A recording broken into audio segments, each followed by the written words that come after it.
Hello everyone, you to my family and technical my channel Chaudhary Summer Camp and Traveling and Civil View, and I hope you like the video and subscribe. This topic about peer cap IRC 78 2014 में publish हुआ है। दोस्तों, fifth revision के according हम इसके बारे में बताएंगे। पीयर कैप इसका फंक्शन क्या है, दोस्तों इसकी हमें क्यों ज़रूरत पड़ी, इसके बारे में हम पूरा बताएंगे। Peer cap part of the structure bridge. Peer cap के ऊपर पेडिस्टर बने रहते हैं दोस्तों, इसके ऊपर बेयरिंग लगी रहती है। उसके ऊपर हम गटर लॉन्च करते हैं और गटर के ऊपर डेस्क स्लैब बनी रहती है जिसके ऊपर 50 mm चलिए तो होती है बीसी की। ब्रिज हमारा 3 पार्टों में बना होता है दोस्तों। ग्राउंड लेवल के नीचे वाले हिस्से को हम दोस्तों सब बेस कहते हैं, और जहाँ से हमारे पियर शुरू होता है और जहाँ तक कैप होता है उसे हम एबव स्ट्रक्चर, कैप से जो ऊपर वाला स्ट्रक्चर है हम उसको सुपर स्ट्रक्चर नाम देते हैं। तो आइए दोस्तों हम इसके बारे में बताते हैं क्या फंक्शन है, ये कैसे काम करता है। जब कोई व्हीकल ब्रिज के ऊपर से गुजरता है, अप्रोच स्लैब से होता हुआ डेस्क स्लैब के ऊपर जो बीसी होता है उस पर फोर्स एक्ट होता है। स्लैब लोड को गटर पर ट्रांसफ़र कर देती है। पेडिस्टल पर जो बियरिंग लगे रहते हैं दोस्तों, जिस पर गटर रखा रहता है, बियरिंग पे जो लॉन्जिट्यूडिनल फोर्स एक्ट होता है दोस्तों, वो हल्का सा मूव कर देती है और मूव करते समय पेडिस्टल पर लोड को ट्रांसफ़र कर देती है। पेडिस्टल लोड को कैप पर ट्रांसफ़र कर देता है। पियर कैप लोड को पियर से होके फुटिंग पर सीधा ट्रांसफ़र कर देता है। फुटिंग लोड को ज़मीन पर ट्रांसफ़र कर देती है और जिससे लोड हमारा ज़ीरो हो जाता है, जिससे हमारा ब्रिज क्षतिग्रस्त होने से बच जाता है दोस्तों कैप हमारा हॉरिजेंटल लंबवत ऊर्ध्वाधर होता है दोस्तों। फॉर एग्जांपल दोस्तों, जैसे हमारा बॉडी एक पियर है और हेड हमारा पियर कैप है। जब हम एक सीमेंट का बैग अपने सर पर रखते हैं तो सबसे पहले हम अपने हाथों में स्ट्रेस देते हैं और उसके बाद में हम अपने सर पर रखते हैं। दोस्तों हम हाथों को स्ट्रेस नहीं देंगे और सीधे अपने सर पर बैग को रखेंगे तो हमारी रीढ़ की हड्डी में क्रैक आने की संभावना रहती है। इसी सिद्धांत पर पियर कैप कार्य करता है। और दोस्तों डिज़ाइन के अकॉर्डिंग हम इसकी सरिया बेंड करते हैं और इसमें सिथिंग पाइपों को डालकर इसको हम कास्ट कर देते हैं। कैप के अंदर जो डक्ट बन जाती हैं उनके दोनों सिरों पर हम एंकर कॉन फिट कर देते हैं। कास्टिंग के 40 दिन बाद दोस्तों जो हमने सिथिंग पाइप डाला था उनके अंदर 15.2 mm की LRPC जो केबल हैं हम उनको यूज करते हैं दोस्तों। इसमें हम 19 केबल यूज करते हैं दोस्तों। डक्ट के दोनों सिरों पर जो कॉन हमने यूज किए थे दोस्तों, उसमें एंकर कॉन में anchor head, collar plate, pulling plate, lock plate,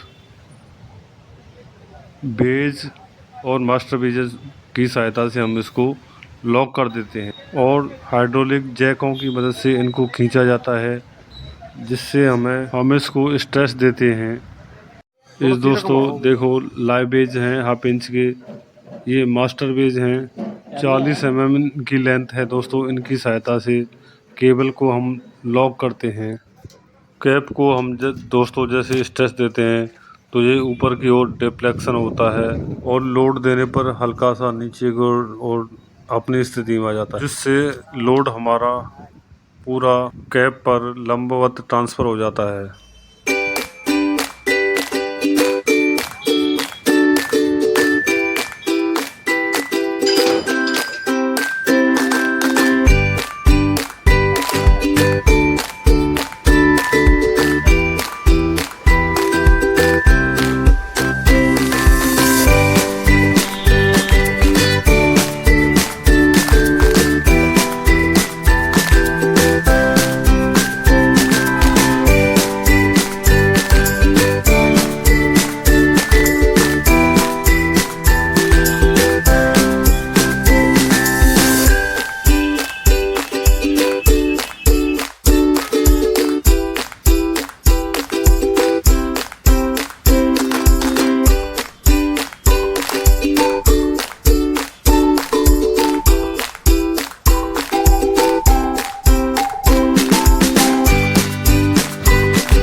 cap को स्ट्रेस में लाने के बाद दोस्तों हम इसको ग्राउटिंग कर देते हैं।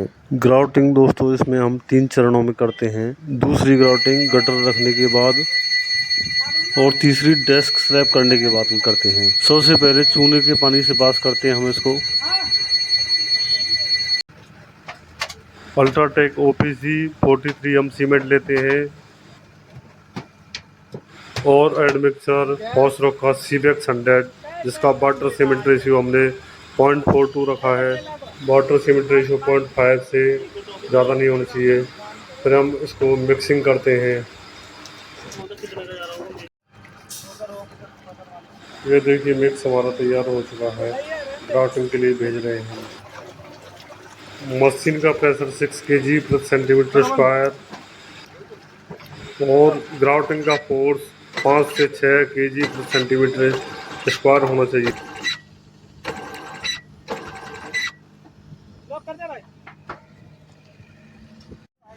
इसका हम अच्छे से क्यू कास्ट करते हैं और उसके बाद कंप्रेशन स्ट्रेंथ 7 डेज और 20 डेज चेक करते हैं।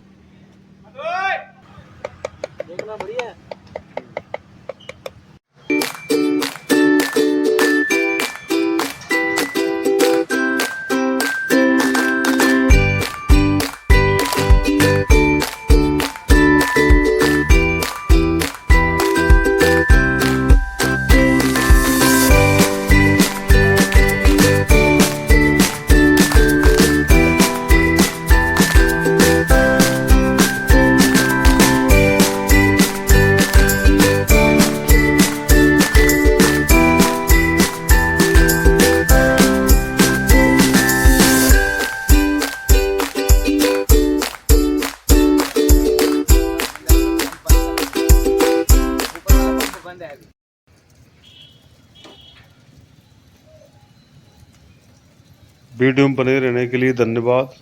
राम राम भाइयों, जय हिंद, जय हिंदू राष्ट्र। खुश रहो और अपने मम्मी पापा